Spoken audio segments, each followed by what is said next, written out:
Olá, professores, tudo bem? Hoje nós vamos dar continuação à formação que aconteceu no dia 16 de maio na EFAP, junto aos professores de língua portuguesa dos anos finais e do ensino médio. Então, o tema é alinhamento entre o material digital e os materiais de apoio de língua portuguesa. Esses são os objetivos da nossa pauta de hoje. Subsidiar a utilização do material digital e do Aprender Sempre com vistas à recomposição da aprendizagem e contribuir para a evolução dos resultados da Prova Paulista, Saresp e o engajamento no uso das plataformas. Então, nós vamos iniciar falando um pouquinho sobre a homologia de processos, tá? É uma teoria do Donald Schoen, que usa a expressão play in the hall of the mirrors, que é brincar na sala de espelhos. E o que isso significa? Quando o professor se coloca no cenário enquanto pessoa que está ali para aprender, então isso diz respeito à formação de professor, quando ele faz uma reflexão sobre a sua própria prática, quando ele aprende com os pares para replicar isso aos seus alunos, Então, a homologia de processos diz respeito a isso. E aí a gente tem aqui um conceito bem resumido do que é, que é a reflexão e a vivência de metodologias de ensino com base nas próprias experiências, aprendizados conquistados e seus contextos com o objetivo da reflexão e elaboração de novas práticas pedagógicas que se espelhem ou se inspirem nessas vivências. Então, eu penso que é importante sempre que o professor, ali no seu momento em que ele está, enquanto mediador do processo de conhecimento, que ele se coloque no lugar do aluno. Como que esse aluno aprende? Como que eu posso pensar numa estratégia de ensino que chegará nesse aluno? Então, a metodologia é essa, a homologia de processo diz respeito a isso. Então, esse é como se fosse um embasamento teórico daquilo que a gente vai falar hoje, tá bom? E agora, nós vamos assistir esse pequeno vídeo para fazer uma reflexão sobre a homologia de processo. Então, assistam o vídeo e a gente já volta para dar continuidade.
vocês assistiram ao vídeo, né, e observaram como que funciona a homologia de processo, né, que eu aprendo com o outro, né, eu me coloco ali na cena enquanto pessoa que estou aprendendo o tempo todo, e aí eu sou capaz de mudar o meu próprio comportamento. Enfim, agora nós vamos falar sobre a visão do currículo. Todo mundo sabe que nós, né, enquanto rede estadual, temos um documento norteador que é o Currículo Paulista. O Currículo Paulista, ele vem da BNCC, que é o documento norteador de todos os currículos dos estados da federação. Então, é como se fosse o nosso apoio, como se fosse não, é o nosso apoio no que diz respeito à questão do processo ensino-aprendizagem. E a gente vai retomar algumas coisas que são importantes. Primeiro falando da taxonomia de Bloom, né? Acredito que muitos de vocês já conheçam, que é essa questão da pirâmide. Como que o aluno constrói, como que ele consolida os conhecimentos, né? Por meio das habilidades. Então, se a gente analisar aqui, nós vamos ver, né? Na base da pirâmide temos o relembrar, posteriormente o entender, o aplicar, o analisar, o avaliar e o criar. Isso significa que todos esses verbos têm uma intencionalidade pedagógica. Daí eu vou colocar aqui para vocês darem uma olhada. Então, quais são, não é, os verbos usados dentro da taxonomia de Bloom? Então, o lembrar, que refere-se à habilidade do estudante em recordar, definir, reconhecer, identificar e assim vai, né? Escrever, listar, nomear, relembrar e recordar. Depois temos o compreender. Então, refere-se à habilidade do estudante em demonstrar compreensão pela informação, o que é extremamente importante. Então, ele retoma, depois ele compreende. O aplicar, né? Refere-se à habilidade do estudante em recolher e aplicar informação em situações ou problemas concretos. Demonstrar, construir, aplicar. Analisar, refere-se à habilidade do estudante em estruturar informação, que é também muito importante. Categorizar, comparar, contrastar, determinar. Avaliar, refere-se à habilidade do estudante em fazer julgamentos, avaliar as situações e, se necessário, modificar a estratégia utilizada para consolidar o aprendizado, né? Então, está aqui no julgar, criticar, justificar, decidir e defender. E, por fim, está lá no topo da pirâmide, o criar, que se refere à habilidade do estudante em demonstrar sua capacidade de criação, formando opiniões, justificando ações por meio das evidências, né? Criar, elaborar, desenvolver, planejar e propor. Então, notem que todas essas habilidades, elas são extremamente importantes, desde aquelas que estão aqui na base até chegar no topo da pirâmide. Então, o que é importante para que esse processo ensino-aprendizagem se consolide, né? Então, nós usamos a taxonomia de Bloom. Quando a gente pensa nisso, a gente pensa também na progressão espiralada do currículo. O que significa isso? Que nós partimos de habilidades mais simples para habilidades mais complexas. Então, por exemplo, você pega um texto, um determinado texto, faz ali a escolha de um gênero textual para trabalhar e você quer apenas que o aluno observe. Então, pensando na gramática aplicada aos textos, você pega uma crônica e aí no primeiro parágrafo você diz para os seus alunos: eu quero que vocês observem todos os substantivos desse primeiro parágrafo. Então, ali, veja, a habilidade é observar. Posterior, você sobe um pouquinho. Agora eu quero que vocês identifiquem grifando os substantivos. Aí você vai lá, a criança vai e grifa, né, esses substantivos. Então, note que você já subiu um nível. Posteriormente, você pode pedir uma análise morfológica daquela frase ou daquele parágrafo todo, né? Pedindo o que seria na análise morfológica. Quero que você analise as classes de palavras presentes neste parágrafo. Então, note que houve uma progressão da habilidade mais básica à habilidade mais complexa. E é isso que a gente chama de progressão espiralada do currículo. Dentro do currículo de língua portuguesa, vocês já devem ter visto, devem ter observado que há habilidades que percorrem todo o curso. Lembrando que os anos finais trata-se de um curso, né, que se inicia no 6º ano e vai até o 9º, que é quando se completa ali esse curso. Então, se a gente observar, haverá habilidades que do 6º ao 9º, ela percorre. Outras são específicas do ano, né? Então, se você pega lá LP09, é apenas do 9º ano, mas às vezes você vai pegar uma habilidade LP78, que é referente ao 7º e o 8º, ou seja, essas habilidades percorrem todo o curso, né? E diz respeito a essa questão espiralada do currículo. Então, começando aqui, chegando na fluência. Então, motivação, autonomia e fluência.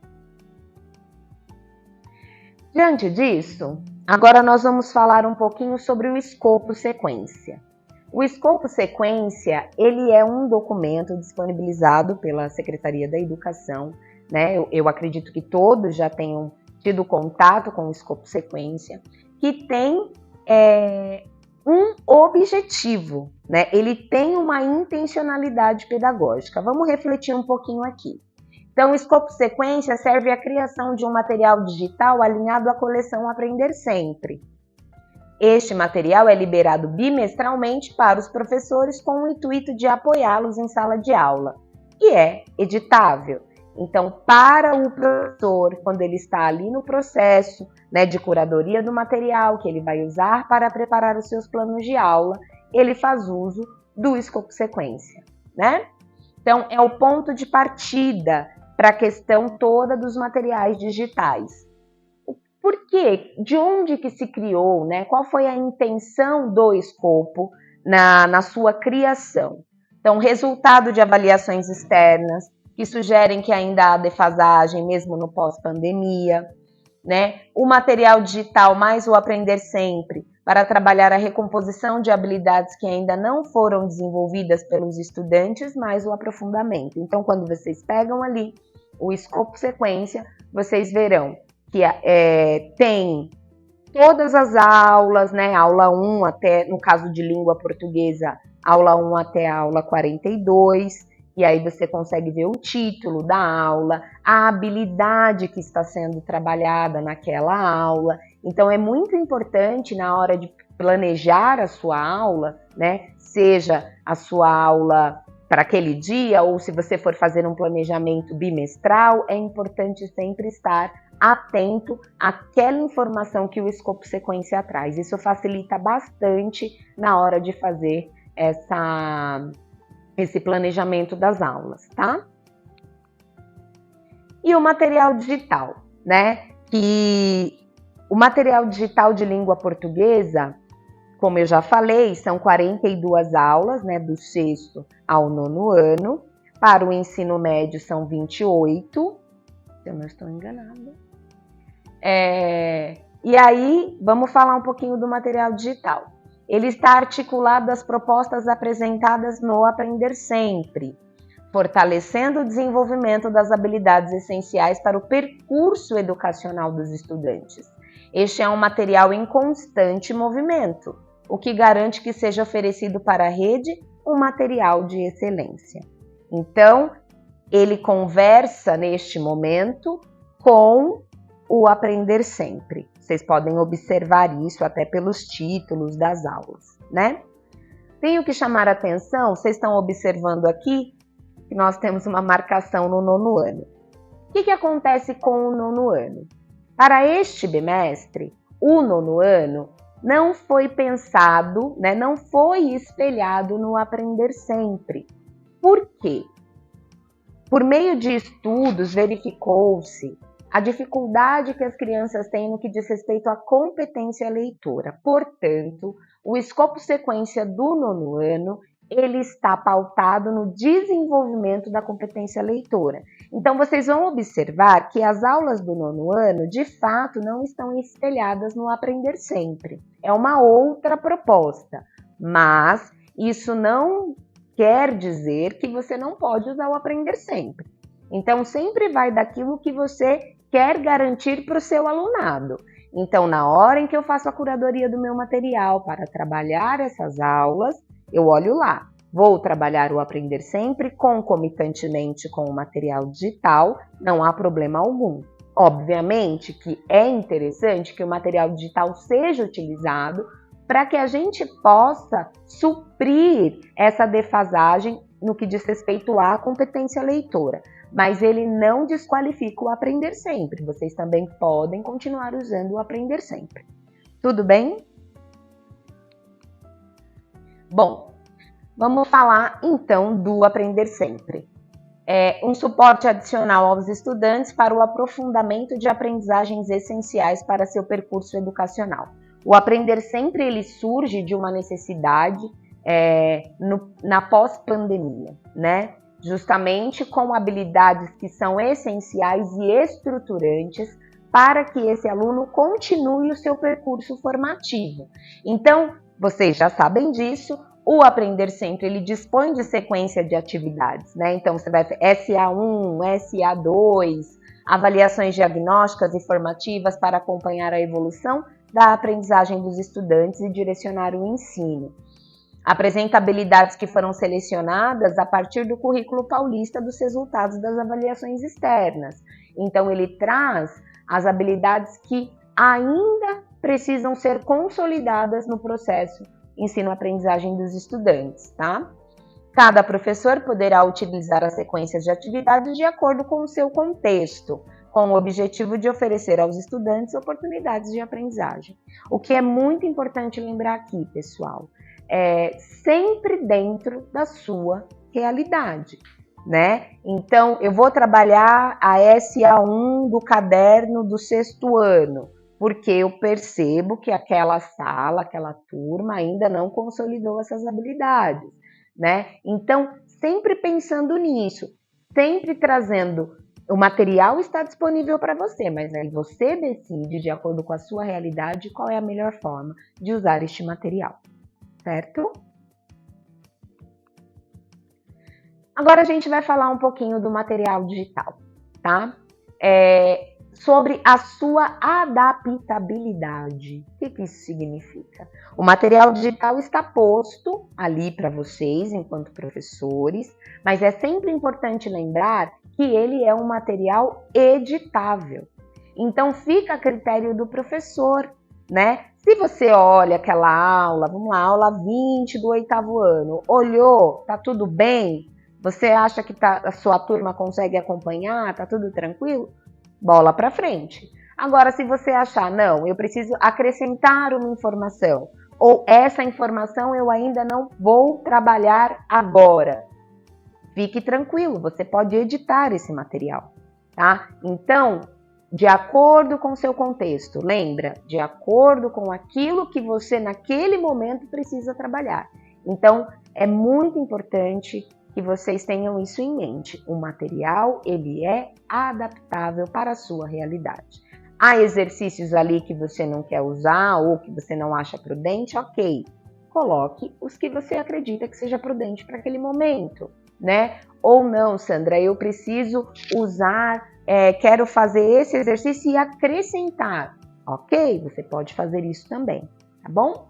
Então, lembrando que o objetivo do material digital é empoderar o professor mesmo, né? Nesse sentido de que o material digital ele é um instrumento que não apenas facilita a prática, mas também enriqueça a dinâmica das atividades em sala, né? Oferece ao professor duas opções de formato: PDF, que não é editável, ou a apresentação editável, que está em PPT.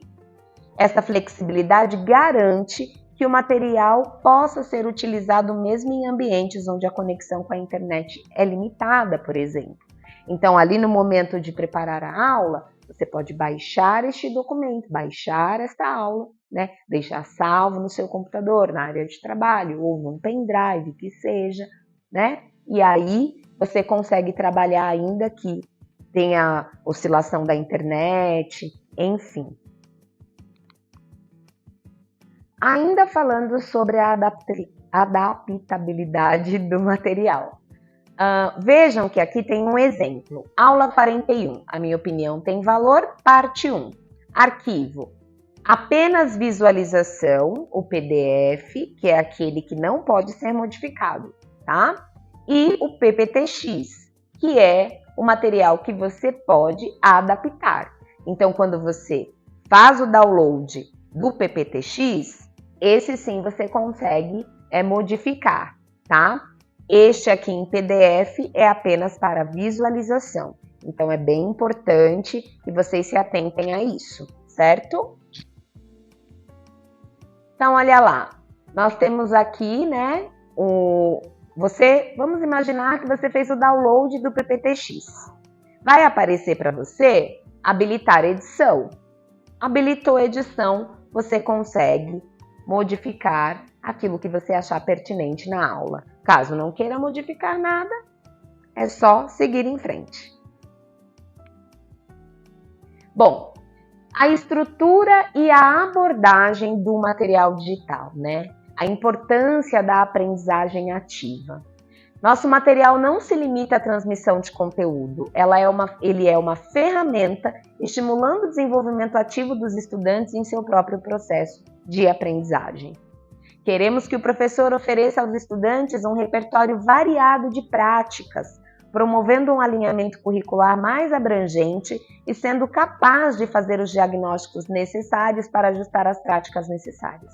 Dessa forma, o currículo do bimestre dialoga diretamente com a avaliação da prova paulista, né? Que é muito importante. Por quê?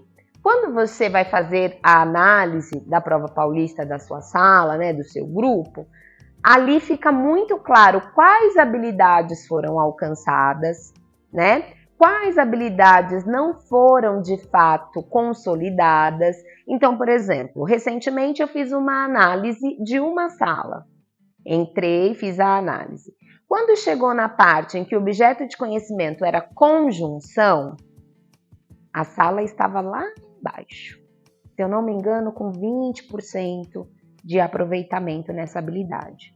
Isso faz com que eu, enquanto professora, olhe aquilo e falo, eu preciso retomar esse objeto de conhecimento, eu preciso retomar esse conteúdo, né? Porque está muito baixo, né? Ou seja, as crianças, os estudantes, não consolidaram aquele saber. Então, eu preciso voltar, né? Eu preciso retomar, relembrar. Então, é muito interessante que o material digital dialogue com a prova paulista justamente para que o professor possa acompanhar como que está acontecendo o processo ensino-aprendizagem da sua turma, né? Isso traz para nós, enquanto professores, essa visão clara daquilo que realmente está dando certo e aquilo que não deu certo. Tudo bem? Bom, agora a gente vai falar sobre as especificidades da língua portuguesa, do ensino da língua portuguesa, que é importante estudar e ensinar uma variedade de gêneros textuais para proporcionar aos alunos uma compreensão mais ampla e profunda da linguagem escrita. Então veja, é necessário que o professor trabalhe os diferentes tipos de texto, conhecidos como gêneros textuais, né? Então, ao apresentar para o aluno gêneros textuais variados, isso faz com que o aluno amplie o seu repertório de leitor. Então, por exemplo, apresentar para um aluno uma crônica, um conto, uma receita, né? São gêneros textuais diferentes, que têm intencionalidades diferentes. Então, é sempre bom relembrar o aluno o que são os gêneros textuais. Os gêneros textuais, eles circulam na sociedade, né? Então, a escola estuda esses gêneros que circulam na sociedade. E é importante que o aluno saiba interpretar esses gêneros. Então, qual é a diferença de uma receita de bolo para um conto? Qual é a diferença de um conto para uma história em quadrinho? Então, é necessário sempre lembrar o aluno das diferenças e intencionalidades dos gêneros textuais. Cada um tem uma intenção, tem uma estrutura. Então, trazer para o aluno essa diversificação é muito importante, tá? Então, aqui, isso os expõe a diferentes estilos, propósitos e contextos de comunicação, preparando-os para serem leitores e escritores mais versáteis e eficazes em diversas situações comunicativas. Houve uma época, pelo menos quando eu era aluna, lá nos anos iniciais, que a gente chegava e o professor dizia assim, ou a professora, escreva uma redação, ok? Sobre suas férias, que essa é clássica, né? Tá. Hoje, quando eu falo para o meu aluno, escreva uma redação, qual gênero textual? Eu preciso nortear o trabalho do aluno. Então, eu quero que você produza um artigo de opinião com determinado tema. Eu quero que você produza uma história em quadrinho com determinado tema. Eu quero que você produza uma crônica. Eu quero que você produza um texto instrucional. Então, veja, não cabe mais a gente dizer, eu preciso que você faça uma redação. Qual? Qual o gênero textual? Porque lembrando que cada um deles tem uma intenção de comunicação, bem como uma estrutura. Um poema é diferente de um romance, por exemplo, né? Então, é necessário que o professor sempre relembre o aluno sobre isso. E por que a leitura de tantos textos? Por que é importante trabalhar a leitura? Pessoal, para que a criança, o estudante, seja um leitor competente, que saiba interpretar, analisar, inferir leitura, ele precisa ser exposto a diferentes tipos de texto, né? E aí, quando a gente pensa aqui, é importante que o aluno leia uma variedade de textos para expandir a sua capacidade de compreensão. Quanto mais ele lê, mais vocabulário ele vai conhecer, não é mesmo? Ele vai ter mais contato com o léxico da língua portuguesa, o que é extremamente importante. E aí a gente pensa aqui, ao experimentar uma variedade de gêneros, estilos e níveis de complexidade, os alunos desenvolvem habilidades de leitura crítica.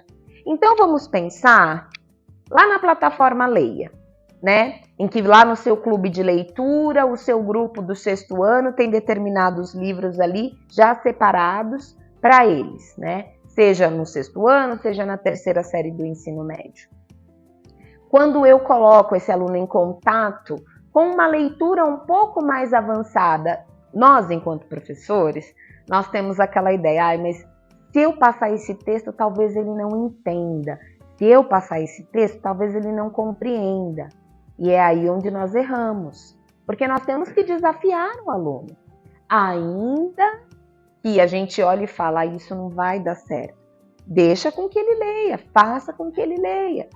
Estou com dificuldade nessa palavra, não estou entendendo tal palavra. Vamos ao dicionário, vamos construir conhecimento no dicionário, conhecendo o nosso léxico, né? Então, não apenas trabalhar leituras muito simples, mas respeitando a questão do espiral. Comece com uma leitura mais, simplista e vai subindo esse nível, de leitura. Né? É importante que ele tenha acesso a isso. Então, se eu tenho lá um 6º ano e eu trabalho apenas crônicas específicas ali, geralmente a gente faz isso, né? Pega ali um texto mais simples, uma crônica ou um conto do 4º ano, né? Para trabalhar essa competência leitora, experimente subir um pouquinho o nível.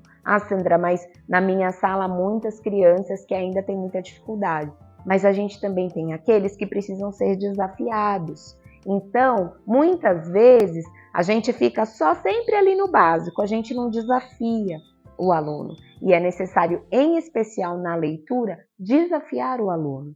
Ainda que ele leia e que ele fala, eu não estou conseguindo, está muito difícil, desafie, leia, tente, né? Porque é por isso que a gente tem que oferecer os diferentes tipos de texto para esse aluno, para que ele possa desenvolver a competência leitora dele, tá? Vamos lá. Falando aqui então, né, que os alunos desenvolvem habilidade de leitura crítica, ampliam seu vocabulário, que é muito importante, e adquirem conhecimento sobre diferentes assuntos e perspectivas, capacitando-se para lidar com textos de qualquer natureza e desenvolvendo uma competência que será útil para todos os componentes curriculares. Uma criança que é competente na leitura, ela conseguirá compreender melhor um problema matemático, por exemplo. Interpretar um texto de história, de geografia, não é? Então, é muito importante que o professor que leciona a língua portuguesa tenha isso em mente, que desenvolver a competência leitora é algo extremamente importante, não só para a sua disciplina, não só para a sua área de conhecimento, mas também para as outras disciplinas, porque afinal de contas, ele está aprendendo sobre a sua própria língua materna e ele não vai usar a língua materna apenas na escola. Essa criança vai para o mercado de trabalho, essa criança vai ter as relações sociais, não é? Conviver em sociedade. Então, é muito importante que ela domine a competência leitora, que contribuirá para a competência escritora. Crianças que leem mais, escrevem melhor. Isso serve não só para as crianças, serve para todos nós, né? Principalmente nós que somos da área da educação. Então, quanto mais eu leio, quanto mais eu me aproprio, melhor eu vou escrever. É algo natural, né? A competência leitora anda de mãos dadas com a competência escritora. Vamos lá. Agora a gente vai falar um pouquinho sobre em que se baseia a abordagem linguística proposta, né? Quando a gente fala de gramática. A gramática, ela precisa ser aplicada aos textos. Então, quando eu penso na gramática, eu vou lá, coloco um determinado período na lousa, né? E aí eu faço a análise sintática, a análise morfológica, mas veja que aquilo está solto. Como que eu posso trabalhar a gramática aplicada aos textos? Lembra do exemplo que eu dei outrora? Então, eu pego lá um gênero textual, eu vou pegar um poema, vou trabalhar um poema. Aí eu estou pensando na análise morfológica, tá? Aí eu falo para o meu aluno, quero que você localize quais são os artigos, quais são os substantivos, quantos verbos há. Então, isso é uma gramática aplicada aos textos. Ele está contextualizado. Qual é a função daquele substantivo naquele verso? Qual é a função daquele verbo dentro daquele determinado parágrafo? Então, é sempre importante atrelar o ensino da gramática aplicado à leitura de textos. Quando você pede para o seu aluno, aí falando mais com os professores que trabalham já textos ligados à esfera argumentativa, artigos de opinião, crônica argumentativa, texto dissertativo argumentativo, né?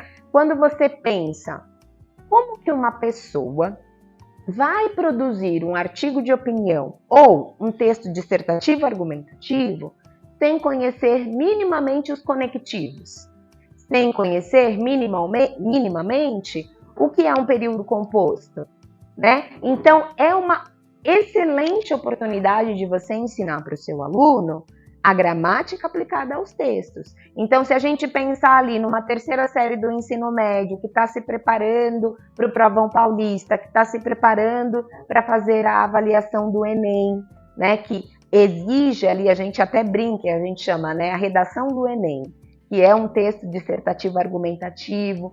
Como que eu posso usar a gramática aplicada a esse tipo de texto? Então, quando a gente pensa, né, que ensinar o texto dissertativo argumentativo para um adolescente ali da terceira série do ensino médio, o que eu preciso fazer pensando na gramática? Preciso explanar para o meu aluno a importância dos conectivos, a importância de usar o período composto, não é? A linguagem formal. Então, veja que é extremamente necessário trabalhar a gramática aplicada aos textos. Lembrando sempre que quando a gente fala de gramática, esse conjunto de regras, a gente se refere também à norma urbana de prestígio, e daí já entra na questão das variedades linguísticas, que também está posto no currículo paulista para que os professores trabalhem, né? Então, quando a gente fala gramática, a gente relaciona a gramática normativa, que está relacionado à norma urbana de prestígio, linguagem formal, seja como for, tá? Então, vamos lá. Voltando aqui para o slide. É recomendável que a gramática seja ensinada a partir dos textos e não a partir de uma nomenclatura descontextualizada, porque essa abordagem conecta o aprendizado gramatical ao uso real da língua e aumenta o interesse dos estudantes. Ao analisar e compreender a gramática em contextos autênticos, os alunos percebem como as estruturas linguísticas funcionam na prática, tornando o aprendizado mais significativo e aplicável em situações reais de comunicação. Muito bem, agora nós vamos falar sobre recomposição. A recomposição é uma resposta, né, aos impactos causados pela pandemia da Covid-19 em 2020. Então, a palavra recomposição, ela ainda é nova para nós, não é nova nesse sentido, porque nós sempre usamos a recuperação, né? A recuperação das habilidades em defasagem, e hoje a gente usa a recomposição, porque a gente precisa recompor aquelas habilidades dessas crianças que estiveram nesse cenário de pandemia, que eram estudantes ali dos anos finais, do ensino médio, né? Nesse contexto da pandemia. Então, o termo recomposição só entrou no vocabulário escolar a partir de 2021, 2022. Ele se caracteriza pelos esforços para criar ações e atividades considerando a necessidade de impulsionar o processo de ensino-aprendizagem de estudantes que se encontram em diferentes níveis, né, de aprendizagem. Tem o objetivo de garantir as bases necessárias para continuar desenvolvendo as habilidades esperadas na etapa em que se encontra. Porque por conta da pandemia, pode ser que muitos estudantes não consolidaram as habilidades. Lembra do espiral? Não consolidaram as habilidades da base. Então, por isso, a recomposição. Aplicabilidade da recomposição, que é o suporte adicional aos estudantes que precisam recuperar as habilidades, né, as aprendizagens essenciais. Como a ideia é não deixar ninguém para trás, cada professor, a partir de seu contexto, poderá utilizar essas sequências de atividades para promover o desenvolvimento dos estudantes de acordo com as necessidades de cada um, né? Então, para isso nós temos o Aprender Sempre, para isso nós temos os materiais digitais. Bom, agora, aqui no nosso Mão na Massa, number 1, né? O nosso Mão na Massa número 1, nós vamos fazer juntos, lá na formação presencial, tivemos a oportunidade ali, cada um com o seu computador e tal. Então, aqui eu vou passar rapidamente, tá? Sobre esse Mão na Massa, que é detectando os conhecimentos necessários à recomposição da aprendizagem. Como que eu posso utilizar os materiais digitais para trabalhar a recomposição? Então, vamos aqui, apresentando uma situação-problema. João, aluno da primeira série do ensino médio, tem como tarefa analisar e produzir um artigo de opinião. Considerando o contexto da pandemia ou outros contextos, quais aulas do material digital do 6º ano do primeiro bimestre e do 8º ano estão correlacionados à tarefa do João para a recomposição da aprendizagem? Então, quais materiais que estão disponíveis. Ele está na primeira série do ensino médio, mas eu preciso recompor essa aprendizagem que ainda não foi consolidada.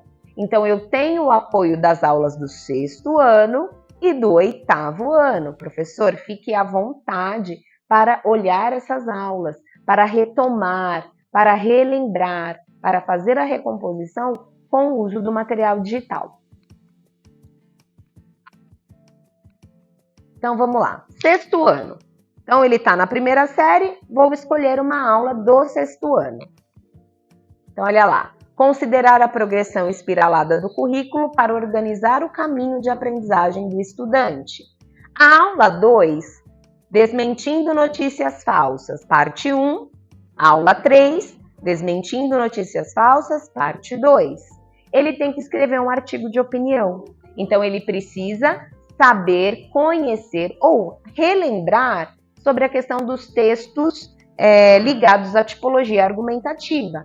Nessas 2 aulas, lá do primeiro bimestre do 6º ano, trabalham isso, né? Habilidades relacionadas a isso. Então, eu posso ir lá, pegar essas aulas e fazer um trabalho de recomposição. Também tem opinião do leitor, entrevista, games na pandemia. Olha quantas aulas que eu posso trabalhar, que eu posso escolher para trabalhar. Do 8º ano, a mesma coisa.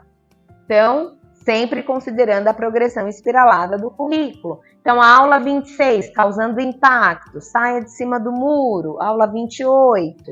Todas essas aulas, tanto do 6º quanto do 8º ano, elas tratam de argumentação.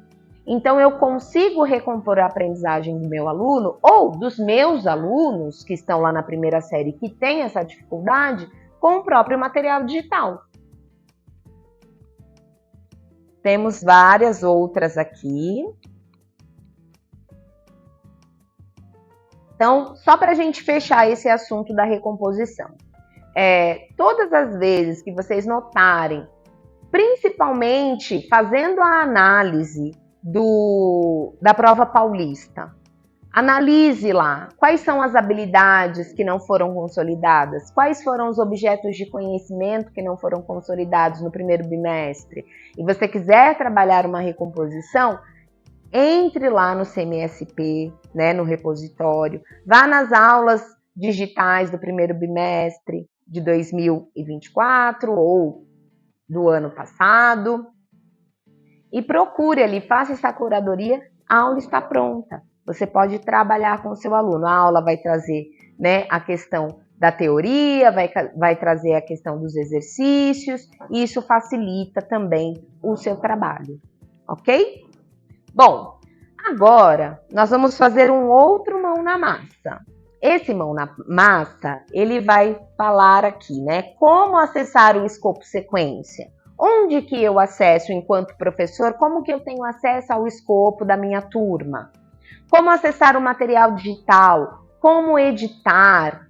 E, por fim, como analisar as questões da prova paulista com menor índice de acertos associado ao material digital.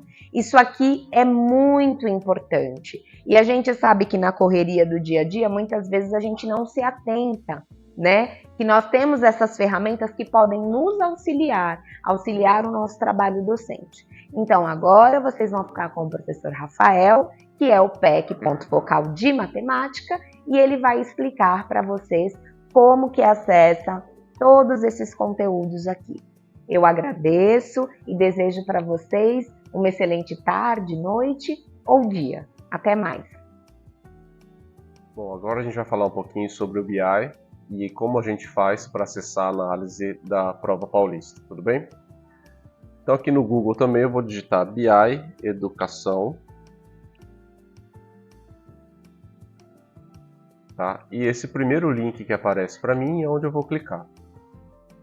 Quando a gente tem acesso a esse link, a gente vai de novo ser redirecionado para o site da Escola Total. E aqui a gente vai colocar o mesmo login da sede, tá? Eu vou digitar meu login aqui. E a senha são as mesmas da sede. Como eu sou PEC, né, professor especialista em currículo, para mim aparece essa opção. e provavelmente aparecem mais quadros aqui do que para você, professor, porque eu tenho uma visão macro da diretoria de ensino. Mas o que a gente vai analisar agora é a prova paulista e isso todos têm acesso. Tudo bem? Então a gente clica aqui em prova paulista e a gente vai ser redirecionado ao painel da escola paulista. Para você provavelmente só vai aparecer aqui escola e turma, tudo bem? O nosso objeto de análise vai ser as questões, então sem focar necessariamente no resultado da DE, a gente vai clicar aqui do lado, a gente tem prova e conteúdo, nós vamos clicar aqui em conteúdo, tudo bem? Quando a gente clica em conteúdo, vão aparecer todas as questões de todas as disciplinas. A gente pode selecionar uma série específica, né?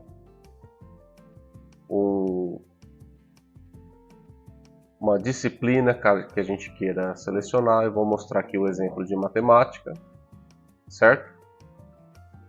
Quando eu clico em matemática, aparecem aqui para mim as questões com a maior porcentagem de acertos e lá embaixo as que tiveram a menor porcentagem de acerto.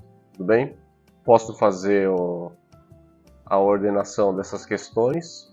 Tá? Aqui aparece para mim as que tiveram a menor quantidade de acertos. Aqui no cantinho, nesses dois links, eu tenho o link da aula, que é a aula que essa questão foi trabalhada, que a habilidade dessa questão foi trabalhada, tudo bem? Ele me direciona ao PDF, que é a aula pronta, do jeito que foi feita pelo pessoal da Seduc. E se eu clicar aqui do outro lado, a gente tem o link da aula e a gente tem o link da questão. E o link da questão vai nos retornar exatamente a questão que foi trabalhada e os alunos tiveram aí um baixo desempenho. Então nós temos aqui o item, a questão era a questão de número 2, o gabarito, a habilidade foi trabalhada no primeiro bimestre, essa é a habilidade em questão, tá? E aí nós temos aqui a própria questão. Tudo bem? Inclusive aqui embaixo nós temos um comentário sobre o item. Isso para todas as questões que estão aqui, tudo bem? E o mesmo serve para todas as outras disciplinas. Aqui eu vou mostrar então para vocês como a gente faz o acesso do material digital e do escopo sequência. Aqui no Google mesmo, a gente pode colocar repositório CMSP e nesse primeiro link a gente é redirecionado lá para o site do Centro de Mídias. A gente vai clicar aqui nessa opção de acesse aqui para Sou Servidor. E nesse momento a gente vai entrar com o nosso login e senha da sede, tá? Eu vou colocar aqui a minha senha. E assim que a gente entra, a gente é redirecionado para essa seção. Perceba que eu tenho 4 abas aqui em cima, materiais digitais, pautas formativas, vídeos e acervo digital. Por enquanto vamos manter aqui no materiais digitais. Então aqui embaixo eu tenho as opções ano letivo 2024, etapa ensino médio, aqui seria o Fund 1 e o Fund 2. Vou pegar como exemplo o ensino médio. Como eu selecionei ensino médio, só vão aparecer as séries para mim do ensino médio. Então primeira, segunda e terceira séries. Vou pegar um exemplo da segunda série. Por enquanto só temos as informações de primeiro e segundo bimestre. Vou pegar aqui o primeiro bimestre e aqui o componente curricular. Eu posso escolher português, matemática, oratória, projeto de vida, eu tenho todas as opções. Vou pegar um exemplo de matemática, em seguida eu pego um de português. Clico em pesquisar, ele vai me retornar todas as informações referentes ao que eu selecionei aqui em cima. E perceba que aqui na aula eu tenho duas opções, eu tenho o PDF e eu tenho o PowerPoint. Se eu clicar em PDF, ele vai me retornar exatamente a aula como ela foi planejada pelo pessoal da Seduc. Então aqui eu não consigo fazer alteração nenhuma. Se eu optar pelo PDF, na hora do download, eu vou fazer a aula exatamente como ela foi planejada. Eu não consigo mexer em nada aqui. Porém, se eu quiser fazer alguma alteração, eu posso vir aqui, em vez de PDF, PowerPoint. Vai fazer o download aqui em cima do arquivo. E quando eu abrir esse PowerPoint, Aí sim eu vou poder fazer todas as alterações que eu quiser. Percebe que ele sempre vem nesse modo de exibição, então eu tenho que clicar aqui em cima em habilitar edição, tudo bem?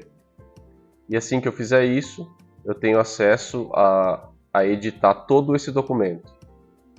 Então eu posso mudar isso de posição, não quero que fique aqui, quero que fique mais para cima.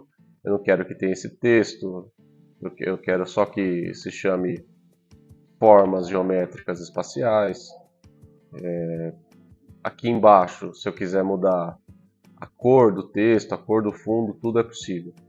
Uma observação interessante é que normalmente nesse segundo slide, ou no slide onde a gente tem as observações de conteúdo e objetivos, aqui embaixo eu tenho as habilidades que estão sendo trabalhadas nessa aula. Tudo bem?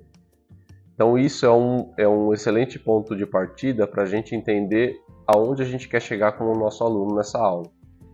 Então, eu trabalhando essas habilidades, eu posso fazer as alterações que eu achar necessário dentro dessa apresentação. Tudo bem? E aí, a partir daqui, se eu quiser compartilhar com os meus alunos, criar um novo PDF e compartilhar com eles, aí vai das suas decisões de sala de aula.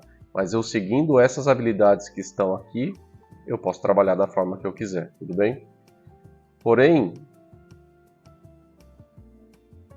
se eu quiser fazer análise de todas as habilidades que eu vou trabalhar com o currículo ao longo do ano, se eu tiver que baixar aula por aula e olhar naquele slide 2, vai dar muito trabalho, né? Para isso existe o escopo sequência. O escopo sequência a gente acha nessa mesma tela aqui, só que em vez de materiais digitais, a gente vai olhar aqui para o acervo digital. Tudo bem?